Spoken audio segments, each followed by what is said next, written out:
Hi guys, welcome to Digital TechJoint. In this video tutorial, I'm going to show you how to integrate Google Authentication in Blazor WebAssembly. Last week, we had released a video on Google Authentication in .NET 8.0 MVC application. I hope you guys have watched it. If not, I recommend you to go and watch it, which is available in my channel. So now, let's go ahead and start the practical session and open Visual Studio 2022 preview version. I'm going to just open this application and I want to select new project, and here you can search Blazor WebAssembly. Here you can see it is right over there. So this is WebAssembly standalone application. So I select that, click on next. So I'm going to say Google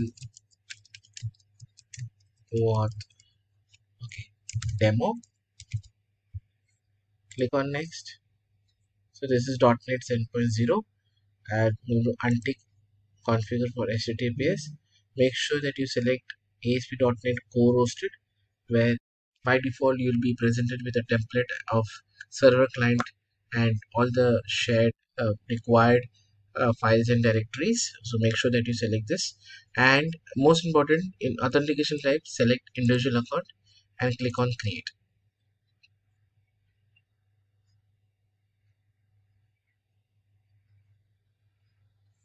So the project is loaded. As I mentioned, there is the structure created, default boilerplate or template we can say, where we have the server and we have the client and the shared. So now in the server and client we have the pages, and also in the server we have the controller where we can use the APIs, web APIs, and also that can be consumed in our client. So now we will not get into much of the details about the project structure and everything. Anyone who is new to Blazor can definitely visit my channel, and there is a playlist that I've created where we have tutorials on Blazor. You can see ASP.NET Blazor tutorials, and here you can see I've created videos on introduction to Blazor, and also created videos on the difference between the Blazor server and WebAssembly, and also created a full stack application using a Blazor WebAssembly. So I recommend people who have not users who are not known to Blazor and new to Blazor to watch all these videos, and then so that they have a better understanding of what's going on in this project. So right now the project is loaded. Now the first thing that we need to do is, I'll just show you one of the important component is that since we selected the authentication as individual, here you can see we have the data which has the migrations and the application DB context already created. So you can see the application DB context already created, which is connecting to the database. And if you click on app setting.json, here you can see it has already created a connection string, which is actually by default getting created in our getting in a local DB, and this is a database name. Now if you wish to change this database name and the server name, we can do that, which ideally we will do it. Now we are in the migration folder. We have all the migrations ready, so this is a script that is going to get executed, and it will be creating the necessary tables like the rows table, user table, and all the table that is required for proper identity to be created and set up in our project. So anyone who's new to this migration or application DB contest, there are a lot of videos in my channel which talks about how to create application DB contest and how to create migration and database. So I recommend that you go and watch those videos as well. Now let's so since this is by default database created, I'd like to create this database in my SQL Server Management, which is installed. I've got version 19.1, which is an Express Studio. So this is SQL Server Management Studio 19. You can also install the latest free one, the Express Edition and the Developer Edition, both are free. So I will create a database over here. So what I'm going to do is I just copy this server name. That is, this is my server name, and I just connect it. And here I'm going to create a database. So I'm going to right click and create a database called Blazor Google database. So this is the database I've created. So first I'm going to go to project and just replace this server from local to my server, which is this one, which is pasted. And the database name is the one which I created right now. So here's the database.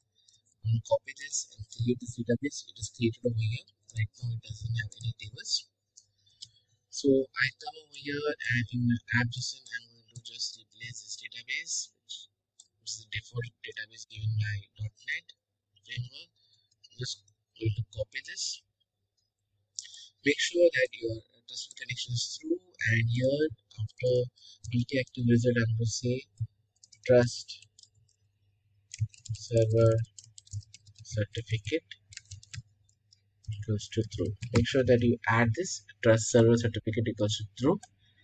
Now since I've created my own database and I'm just instructed to create my own database in my server, let's go ahead and first thing we're going to do is that run the migration command.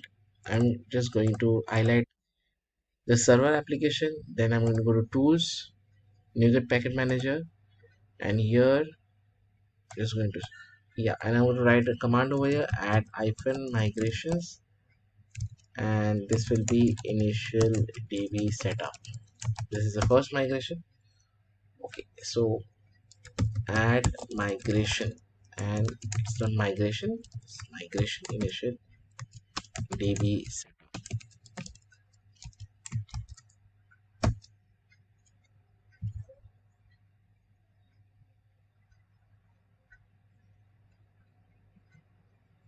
So the migration is succeeded and it will now we are going to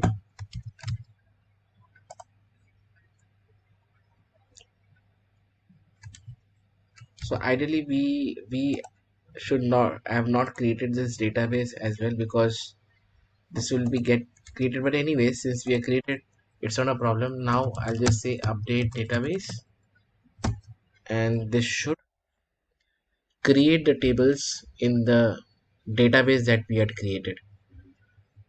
So all the scripts are getting executed.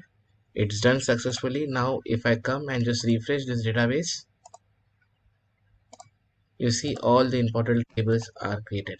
So the point was that I should have just given the name over here, and .NET could have created the database as well as the tables in the database. But since I created the database on my own, it actually checked whether the database is available. If it is, and since it was available, it created the necessary tables in the database. So these are all the identity tables that are useful to setting up an identity service.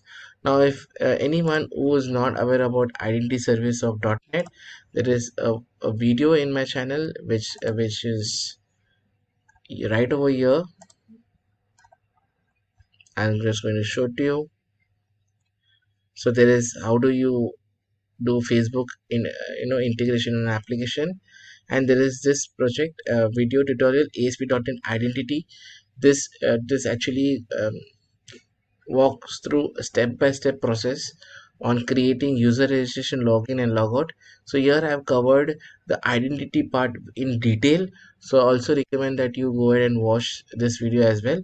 Now all these links will be displayed in this video description, and it will also appear at the end of this project tutorial. So I recommend to watch this videos. So now our identity table is created. Now if you come to our database, the most important table is ASP.NET users. Let me just check. There's no users right now created over there. It's absolutely empty. So what we're going to do is that now we'll just run this project and see how does our project look. So you'll be able to see the link login and registration. However, now it should also work, but the important thing that we are going to do is that we are going to add a Google integration into our project. So now it is loading. If you look at on the top right side, there is register and login. So now when I click on login, you'll be able to see that it is login page is displayed, and here use another service to login. Here is where we are going to add our Google login with Google button, and we will also see how do we set up those parameters. And this is a register, so we can register a user. So right now there is no user, so if we want we can do that, but let's first complete the work of adding Google authentication in our project. So for that, let me first go ahead and add one package that is required. So right click on the server project and select manage NuGet package, and here click on the browse and type in Google. Just scroll down and here you can see Microsoft ASP.NET Core Authentication.google. Latest stable version is 7.0.13. We click on install. So this is installed, so this is important. Now we will go ahead and add those settings in our app settings JSON and the program. But before we do that, we need to set up our oAuth setting in Google Developer Console, and it will provide us a client ID and the secret ID which will be used in our project. So let's go to our Google console and set up the oAuth.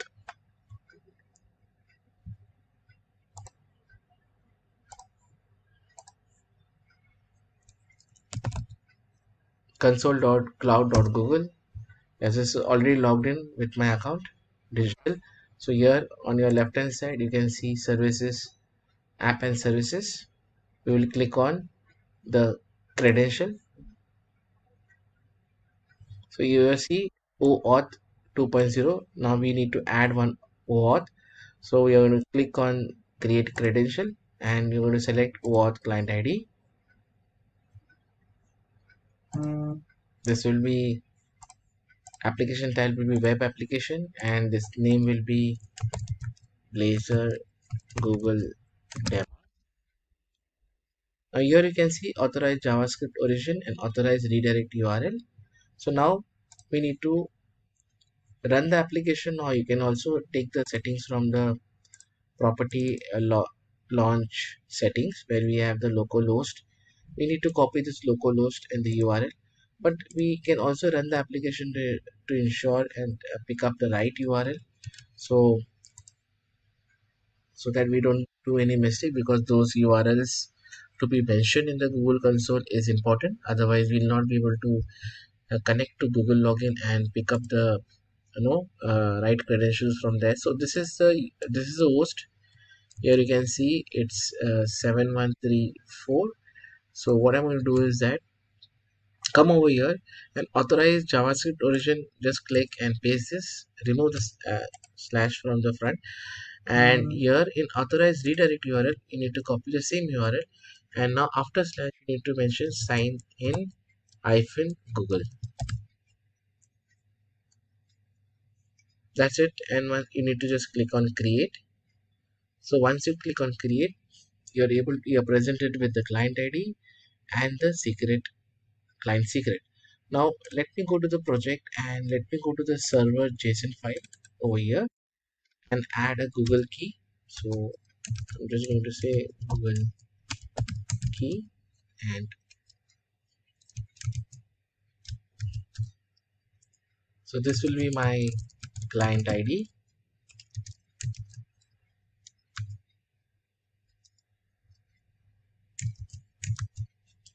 Just come over here, copy this client ID.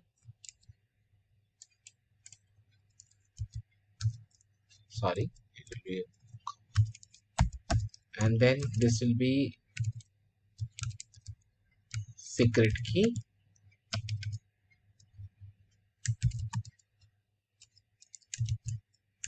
I'm going to copy this as well, client secret. Okay, and then here comma. So this ends this is the key that we will add it.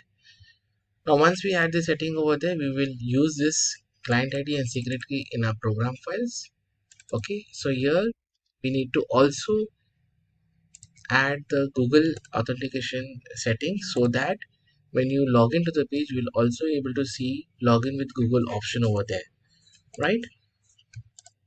So in your program.cs, if you scroll down, like this is a start where the application is initiated, and then this is a default connection, which is a database connection. Here you can see it's added a default identity service. Now here if you see, there is something called builder.services add authentication, add identity server.jwt. Now here we are going to add one more parameter called add Google. So we are saying the application that we need Google integration.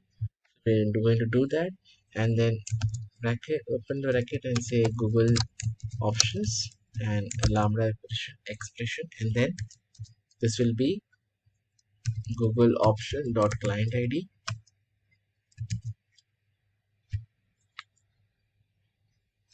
and this will be builder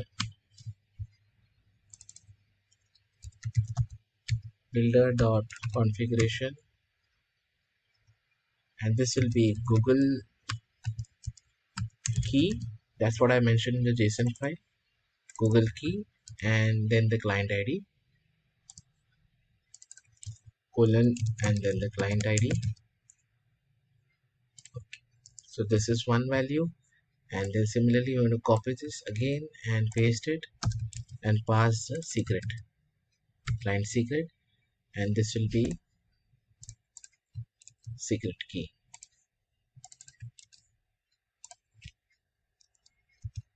So now when you run the project and when you click on the login, you should be able to see the Google button as well.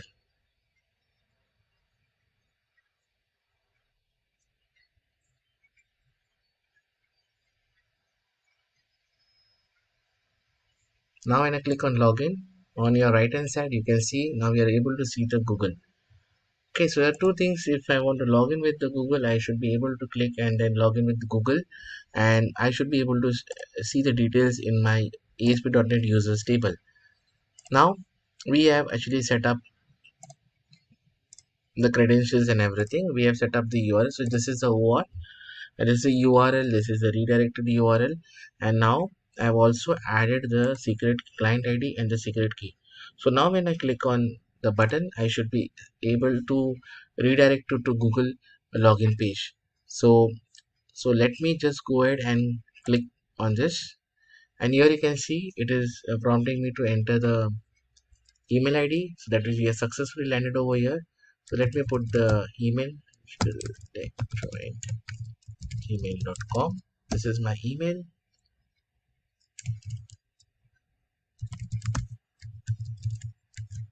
This is my password, and I'm going to say next.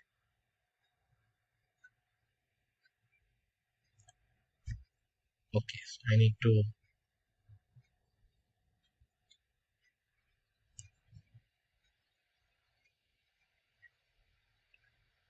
I'll just allow access to it. Yes, I've done that.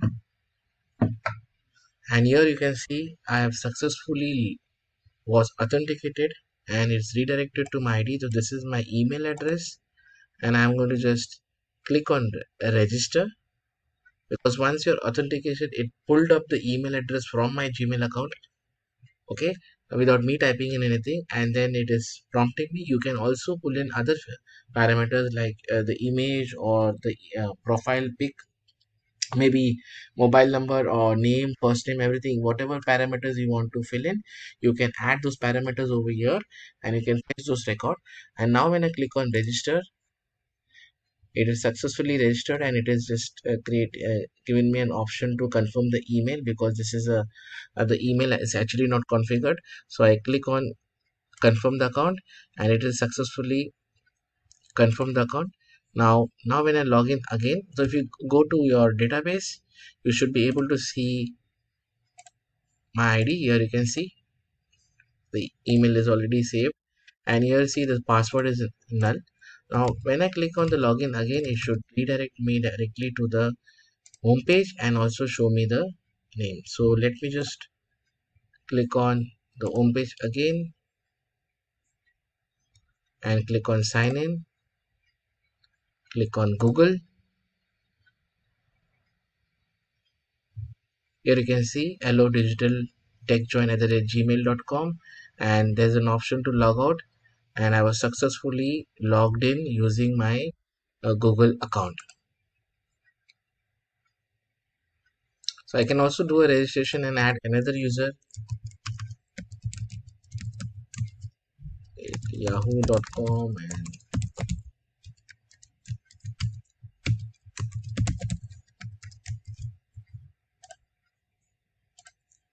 it's confirmed. And now if I log in, I can also log in with Richard. You can see Richard. I can log out, and if I click on Gmail, since it is my profile is over here, digital profile, it will pick up the digital automatically. So now if I want to log in through Gmail, I click on Gmail and it will successfully log in right over here. So guys, this is as simple as that. It's just few lines of code and we are able to integrate a Google login page in our Blazor WebAssembly. The same can be done in the web server as well. So guys, I hope you like this video.